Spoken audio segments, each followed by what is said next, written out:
देखिए, मुस्लिम देशों का सबसे बड़ा अगर दुश्मन है, वो है अमेरिका और आज से नहीं, बरसों पहले से है। और इसका काम था, 2 मुस्लिम देशों को आपस में लड़वाना। और क्या कारण था कि अमेरिका 2 मुस्लिम देशों को लड़ाते आया है, वो है तेल का खेल।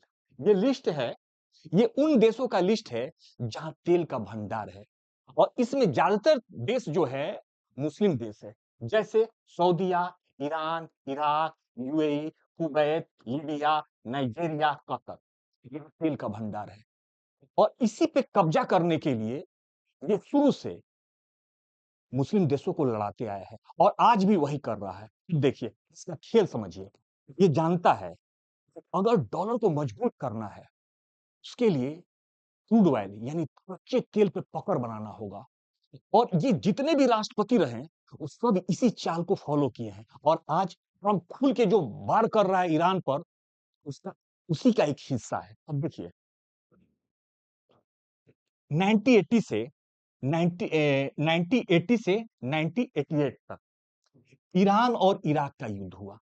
इसमें ये क्या किया, ये इराक को मदद किया। उस समय सद्दाम हुसैन थे, उनको हथियार दिया, सैटेलाइट से तस्वीर दिया, पैसा दिया और ईरान से लगा दिया। और इधर गुप्त रूप से उस समय भी खेमेई थे, ईरान को मदद किया, इसको भी हथियार दिया, पैसा दिया और दोनों को लड़वाया। लंबा युद्ध चला, लाखों लोग मरे और लाखों लोग में मुसलमान ही थे। फिर क्या किया, 1990 में 1990 में कुवैत को सपोर्ट किया और इराक से लड़वा दिए। यानी उस समय 80 में इस सद्दाम हुसैन का दोस्त था और 1990 में ये दुश्मन बन गया, कुवैत को सपोर्ट किया और लड़वाने लगा। और आगे चल के 2003 में सद्दाम हुसैन को खत्म कर दिया और इराक पर कब्जा कर लिया, कुवैत पर कब्जा कर लिया। और आज जो लड़ाई आप देख रहे हैं, वहां भी 2 मुस्लिम देशों को लड़वा रहा है। अब ये जो गल्फ कंट्री है, अब क्या किया है, गल्फ कंट्री में अपना बेस सेंटर बनाया है और यहां से ईरान पे मार रहा है और ईरान भी मार रहा है तो गल्फ कंट्री मर रहा है। यानी वहां के भी मुसलमान मर रहे हैं और यहाँ के भी मुसलमान मर रहे हैं। अगर कल ईरान तो ऐसे टाइगर बन के लड़ रहा है, अगर कल ईरान हार जाता है तो ईरान पे कब्जा करेगा और ईरान पे कब्जा करके ये गल्फ कंट्री जो आज मदद कर रहा है, इसको छोड़ेगा नहीं।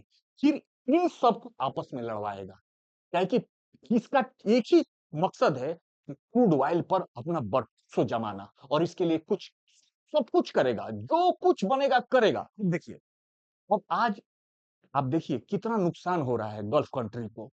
गल्फ कंट्री के लोग मारे जा रहे हैं, वहां की अर्थव्यवस्था खराब हो रही है। बरसों लगा दुबई को, अबू धाबी को डेवलप होने में। आज लगभग 36 करोड़ लोग दुनिया में पर्यटन के आते हैं हर साल और तेल से तो कमाता ही है ये गल्फ कंट्री और पर्यटन का एक बड़ा एम्पायर खड़ा कर दिया था। आज लोग जाएंगे, यानी अमेरिका ईरान को भी बर्बाद किया, इधर गल्फ कंट्री को भी बर्बाद कर दिया।